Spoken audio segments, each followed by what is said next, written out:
दोस्तों नमस्कार, मैं हूं संजीत कुमार और आपने देखना शुरू कर दिया है बिहार टीचर पॉइंट। दोस्तों, विद्यालयों में सीनियर कौन होंगे, सीनियरिटी का फैसला हो गया है कि विद्यालय में अब जो कार्य करेंगे बिहार के, उसमें सीनियर कौन से शिक्षक होंगे और उनकी सीनियरिटी क्या होगी। एक ही विद्यालय में है, अगर आप मान के चलिए कि 5 शिक्षक हैं तो पांचों की सीनियरिटी अलग अलग तय होगी। पहले क्या हो रहा था कि जैसे 3 वाले या 5 वाले एक बार बहुत सारे लोगों का एक ही साथ बहाली हुई थी, तो उन लोगों का ज्वाइनिंग डेट एक ही था, है ना, उन लोगों का ज्वाइनिंग डेट एक था और क्वालिफिकेशन भी लगभग बराबर ही था। उस समय सब इंटर कर करके मुखिया के माध्यम से लोग आए थे और उसके बाद लोग ट्रेनिंग वगैरह तो किए नहीं थे। उसके बाद फिर बाद में आकर के सिस्टम में फिर उन लोगों ने ट्रेनिंग किया। तो ऐसे में अब सवाल उठता है कि सीनियर कौन होगा विद्यालय में सीनियरिटी किसके पास होगी। तो दोस्तों, मैं आपको बता दे रहा हूं कि अब विद्यालयों में जो होगा ना, वो सीनियरिटी जो तय होगा उसकी एक रैंकिंग होगी और रैंकिंग होगी आईएएस की भांति। जैसे आईएएस की भांति होगी, इसलिए कि उसमें एक पैनल बनेगा, उसमें आपका रैंकिंग क्या होगा वो साफ साफ झलकेगा। और अब प्रभार का जो विवाद था बिहार के विद्यालयों में, वह बिल्कुल समाप्त हो जाएगा।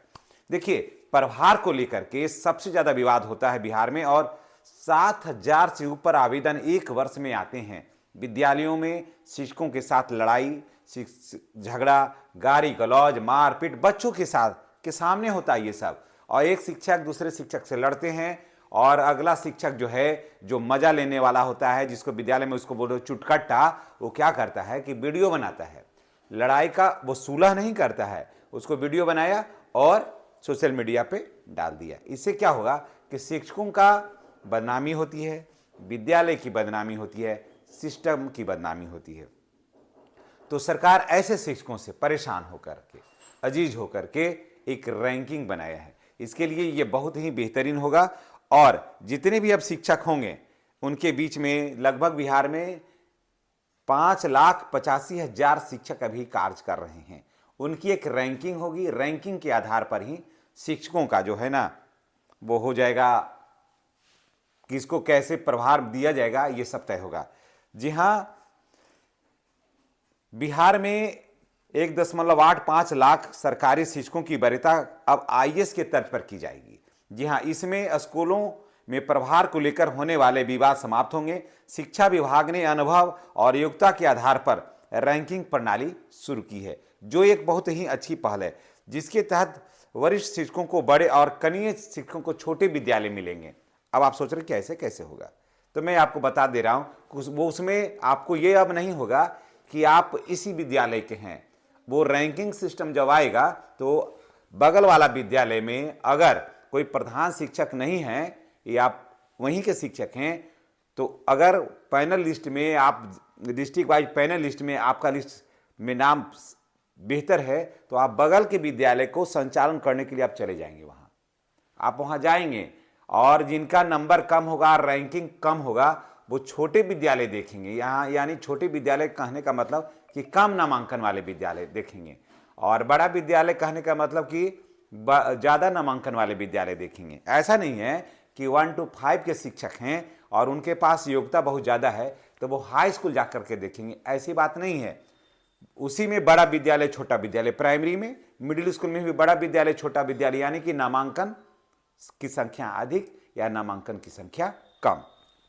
अब देखिए आगे है, जानकारी के मुताबिक सरकारी स्कूलों में शिक्षकों के बीच प्रभार को लेकर के सबसे ज्यादा गाली गलौज होता है, शिकायत होता है। 7,000 से ऊपर आवेदन आया है शिक्षकों को के ऊपर में। और जानते हैं, सारा कुछ का जड़ जो है ना वो मध्याह्न भोजन है।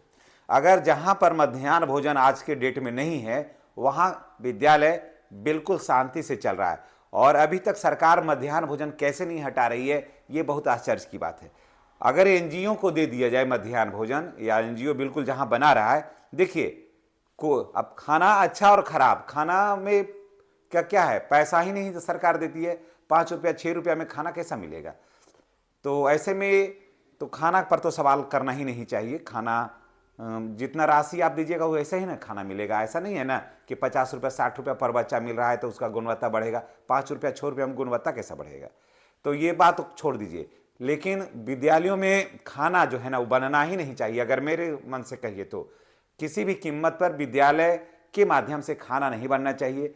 खाना जो है वो एनजीओ के माध्यम से हो या उसकी एक अलग व्यवस्था हो जिसमें शिक्षक को पैसा जमा निकासी का कोई सवाल ही नहीं हो। नहीं, बिल्कुल नहीं। शिक्षक सिर्फ साइन मुहर करे, समझ गए, बस उतना ही से मतलब है। अब वो भी साइन मुहर करे, ऊपर वाले शिक्षक, प्रधान शिक्षक नहीं करे, उसमें सबसे नीचे वाले शिक्षक करें, जो सबसे कनीय हैं उन्हीं को दीजिए, साइन मोहर करिए और दे दीजिए, वही साइन करें या निकालें, समझ गए। और प्रधान शिक्षकों को देखिए, खाली आप शैक्षणिक व्यवस्था देखिए, और बाकी जो है नामांकन का है, जैसे बाकी एनजीओ के माध्यम से खाना आए, वही बच्चा को गिने, वही रिपोर्ट दे दें, देखिए कोई झगड़ा ही नहीं होगा। लेकिन मध्याह्न भोजन जो है ना, यही झगड़ा का सबसे बड़ा कारण है। और जहां मध्याह्न भोजन नहीं है, देखिए उन विद्यालयों में अमन शांति है, कोई झंझट नहीं आपस में शिक्षकों में। इस समय स्कूलों में प्रभार को लेकर के विवाद, गाली गलौज और मारपीट से केवल शिक्षकों की छवि नहीं खराब हुई है, सिस्टम की भी छवि खराब हुई है, विद्यालय की छवि खराब हुई है। और उस विद्यालय में जो कार्य कर रहे हैं, उनका भी छवि खराब हो रहा है। सभी शिक्षक एक समान नहीं है, उस विद्यालय में प्रतिष्ठित शिक्षक भी हैं, उनकी भी छवि कुछ नासमझ शिक्षकों की वजह से खराब होता है। अब देखिए, इसमें सबसे ज्यादा अगर किसी को फायदा होगा तो नियोजित शिक्षकों को फायदा होगा।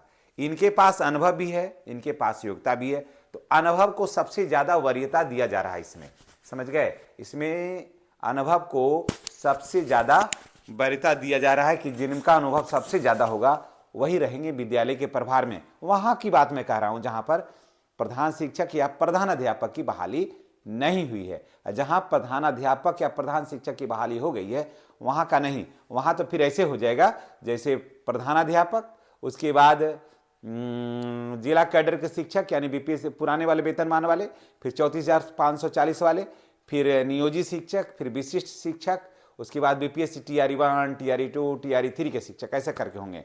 और जहां प्राइमरी विद्यालयों की अगर बात कर लिया जाए तो जैसे प्रधान शिक्षक, उसके बाद फिर अगर 34,540 वाले हैं या कोई और भी हैं तो, और ऐसे में ज़्यादातर प्राइमरी विद्यालय में 34,540 वाले नहीं हैं, तो प्रधान शिक्षक, नियोजित शिक्षक, विशिष्ट शिक्षक, बीपीएससी, टीआरई 1, टीआरई 2, टीआरई 3 ऐसे करके रहेगा सीनियरिटी लिस्ट में। और इस हिसाब से इसका पैनल बनेगा।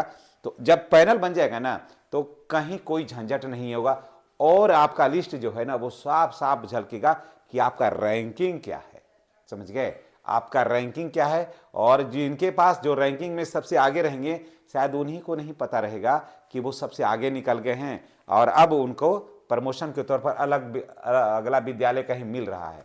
वो बगल वाले हो स्कूल या सीआरसीसी या फिर और कोई फोन करके कह सकता है कि सर आप पैनल में सबसे सीनियर हैं, इसलिए वहाँ सीट खाली है, इसलिए आपको वो अमुक विद्यालय जाना है। कारण कि मैं आपको बता दे रहा हूं क्यों, क्योंकि 3 साल से